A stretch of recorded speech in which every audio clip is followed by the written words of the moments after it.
Percy, who gets the smart speaker for today.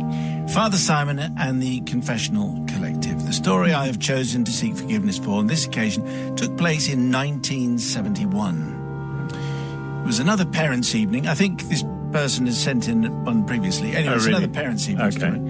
Parents' evening at my Hertfordshire Village Secondary School, which prided itself not only on its academic prowess, but also its state-of-the-art cookery, woodwork,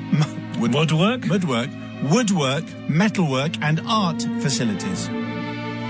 As I walked through the school with my parents, past the brightly lit cookery room, on what was a particularly warm evening, I noticed the wonderful display of mouth-watering morsels made by talented pupils, proudly arranged on tables around the room.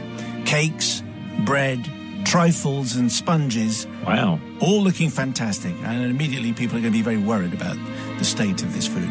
I also noticed that the back door of the room was propped open to allow some air to flow into the rather stuffy room.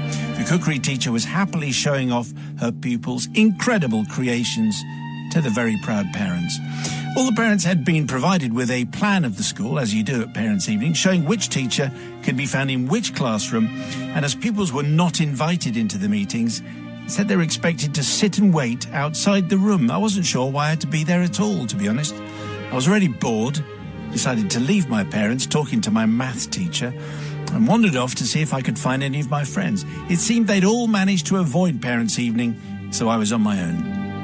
I headed for my favourite place, the school's small farm, where we had rural study lessons. I didn't know that there was a farm. A farm, How and fancy. they had rural study lessons. There were potting sheds and vegetable patches, an enclosure full of geese, and a pigsty, currently housing 5 impossibly large, muddy pigs. Seeing the geese, I suddenly had a flash of genius inspiration. To be honest, I had a bit of a gripe with the cookery teacher after she'd been scathing with her criticism of my culinary skills. I did feel I deserved a little bit of retribution. I looked at the gate to the pigsty, directly opposite the open back door to the cookery room. Oh, no. Oh, dear. I glanced about. There was no one inside, Father Simon. In a trice, the gate was open, and the excited piggies who could smell the delicious aromas were making a beeline or a pig line for the cookery room door, jostling each other to be the first inside. It was pig versus pig. It was vicious. They stormed into the cakes. They stormed into the breads. They stuffed themselves. They trampled on the trifles. They threw the sponges from pig to pig as if it was some kind of sport. They didn't. To you, to me, to you, to me, they went. One of them was called Napoleon. Father Simon, I have to report that it was carnage.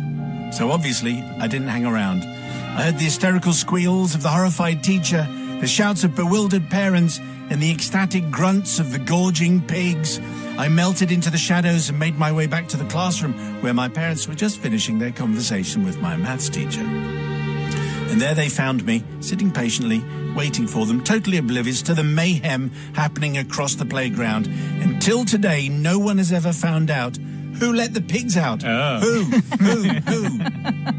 Father Simon and the Collective, I seek forgiveness not from the pigs, who had a banquet, nor the cookery teacher, who was way too harsh about my best efforts, but from the terrified parents who were charged down by 5 very large, ravenous pigs, and also the pupils who spent long hours creating those edible delights enjoyed by said pigs. I mean, it obviously looked like some fantastic display, but anyway, Percy says, I await your decision on tenterhooks. Let's see what the normally very condemnatory Sister Jackie makes of this. What do you say to Percy? Well, I'm not so bothered about ruining the cooking of the students or indeed, exacting revenge on the cookery teacher. But everybody knows that pigs are gluten intolerant. Oh, so you should. are they? You know made them poorly. You made them very, very poorly.